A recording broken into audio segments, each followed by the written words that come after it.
सृष्टि बचपन से ही दिखने में सुंदर नहीं थी, लेकिन अमीर बाप की बेटी सृष्टि पर उसकी माँ जान छिड़कती। मेरी बेटी कितनी प्यारी है, भगवान सबको सृष्टि जैसी बेटी दे। सृष्टि धीरे धीरे बड़ी होती है। एक दिन सृष्टि की सहेली कहती है, तू दिखने में कितनी अजीब सी है, लेकिन मैं जानती हूँ हम सब में सबसे अच्छी शादी तो तेरी ही होगी। तेरे पापा अमीर जो हैं। और बता नहीं सकते यार, दहेज तो हर कोई देता है, ये क्या ज्यादा ले जाएगी अपने पति के लिए? अरे बड़े शहर में कोठी है इसके पापा की। अरे पापा की है ना, कौन सी इसकी है? इसकी होती तब तो कोई भी लड़का इससे शादी कर लेता। अरे पापा की मतलब पापा की है तो मेरी ही है ना? किसने कहा? अब तेरी तो तब होगी ना जब तेरा भाई ना हो। वैसे भी शादी के बाद सारी प्रॉपर्टी भाई के नाम होती है। सृष्टि समझ जाती है कि उसे किसी भी हालत में माँ बाप की सारी प्रॉपर्टी को अपने नाम करना है, लेकिन कैसे? एक दिन सृष्टि का भाई शीनू कहता है, बहन क्या कर रही है? तुझसे एक बात करनी है। अरे हाँ हाँ करना, मैं तो तेरी बहन हूँ। बहन मेरी लाइफ में ना एक लड़की है, बहुत अच्छी है। मैं सोच रहा हूँ माँ और पापा से बात करूँ शादी के लिए। सृष्टि को समझ में आ जाता है कि भाई की शादी होते ही भाभी उसे एक दिन भी घर में बर्दाश्त नहीं करेगी। क्या बात है भाई, बताना कौन है वो? यार वो बहुत अच्छी लड़की है, पढ़ी लिखी है, मेरे साथ जॉब भी करती है। बस एक प्रॉब्लम है। प्रॉब्लम? क्या प्रॉब्लम है भाई? यार वो शादीशुदा है, लेकिन उसके पति ने उसे सिर्फ इसलिए छोड़ दिया क्योंकि उसके माँ बाप दहेज नहीं दे पाए। सृष्टि ये सुनकर न जाने क्यों खुश हो जाती है। अरे भाई तो क्या हुआ, लड़की तुझे तो पसंद है ना? शीनू को लगता है कि बहन उसे समझ रही है। वो इस बात से अनजान होता है कि उसकी बहन की मंशा पूरा घर हड़पने की है। सृष्टि अपनी माँ से कहती है, मम्मी मुझे तो बहुत चिंता है, पता है शीनू क्या कर रहा है? अरे क्या कर रहा है, वो तो काम पर जाता है और वापस घर आता है। नहीं ना माँ, वो यही तो नहीं कर रहा, बाकी सब कर रहा है। आपको पता है उससे प्यार है, और वो भी एक शादीशुदा लड़की से। ये क्या हो गया, मैं सोसाइटी में क्या मुंह दिखाऊंगी? अरे तेरे पापा तो यही कहेंगे कि मैंने ही उसे बिगाड़ दिया है। माँ देखो, मेरी बात मानो, पापा पर भी विश्वास करने की जरूरत नहीं है। अब आप ही बताओ, पापा इतनी देर घर के बाहर रहते हैं क्यों, बोलो? अरे बेटा वो तो नौकरी करते हैं ना।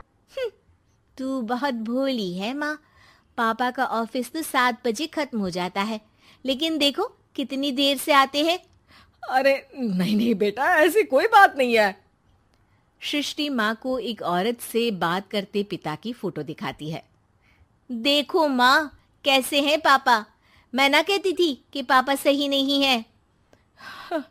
मैं तेरे पापा से बात करूंगी, दे फोटो मुझे। ओ माँ, वो तो डिलीट हो गई। लेकिन चल, तूने आता है सांवले रंग का, सृष्टि को तो बिल्कुल भी पसंद नहीं आता। लड़की की माँ कहती है, लड़की का चेहरा तो कोई खास नहीं, लेकिन अगर मेरे बेटे को आप लोग सेटल कर दें तो मैं उसकी शादी आपकी बेटी से करवा दूं। सृष्टि को लड़का बिल्कुल पसंद नहीं था, उसे भाई पर गुस्सा आ जाता है। लड़के वालों के जाने के बाद कहती है, माँ देखा शीनू मेरे लिए कैसा लड़का लेकर आया, न दिखाने लायक न सुनने लायक, सेटल भी नहीं, वो भी हम करे। अरे माँ मैं जानती हूँ ये मेरी शादी किसी भी घर में क्यों करवाना चाहता है। अरे कैसी बात कर रही है बहन, तूने तो देखा ना, लड़के को मैंने ही मना कर दिया तुझसे शादी के लिए। जिसने लड़का बताया था उसने उसकी बहुत तारीफ की थी। बात आई गई हो जाती है, लेकिन सृष्टि का मन शांत नहीं होता। क्या करूं, कुछ समझ में नहीं आ रहा। मेरी शादी हो गई तो ये लोग पूरी प्रॉपर्टी शीनू के नाम कर देंगे, मेरे हाथ तो कुछ लगेगा ही नहीं। तभी सृष्टि को आइडिया आता है, वो किसी वकील को फोन करती है।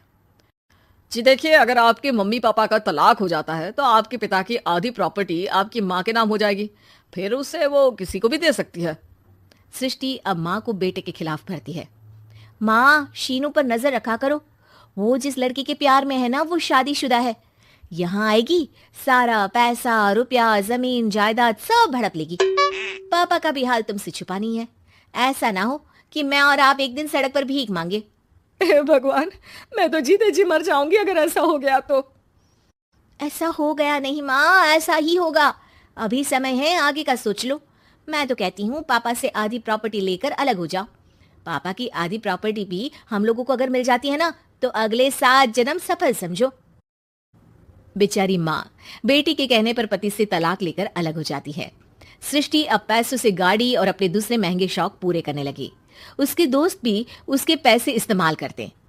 सृष्टि, कल तुम कहाँ थी? मैं सारा दिन घर पर अकेली थी। तो मैं क्या करूं? मैंने ठेका तो नहीं लिया है ना तुम्हें संभालने का। माँ को सृष्टि से ये उम्मीद नहीं थी। वो बैठकर रोने लगती है। वहीं उसका पति यानी कि सृष्टि के पिता आ जाते हैं। मैं जानता था कि तुम्हारा यही हाल होगा, तो आपने मुझे रोका क्यों नहीं? मैं रोकता तो तुम रुकती क्या? सृष्टि के कहने पर तुमने मुझ पर, अपने बेटे पर शक किया, लेकिन तुम ये भूल गई कि कैसे हम दोनों ने मिलकर जीवन में इतना सब खड़ा किया। माँ पति के गले लग जाती है। मुझे माफ कर दीजिए, मैंने आपकी कमाई का एक बड़ा हिस्सा गवा दिया। कोई बात नहीं, तुम साथ हो तो मैं ऐसी 7 प्रॉपर्टी खड़ी कर दूंगा। तभी वहां सृष्टि आ जाती है रोते हुए। माँ, मयंक ने मुझे छोड़ दिया। वो बोल रहा था जब तक मेरे पास पैसे थे तब तक ही वो मेरे साथ था। पापा, माँ, मुझे माफ कर दीजिए।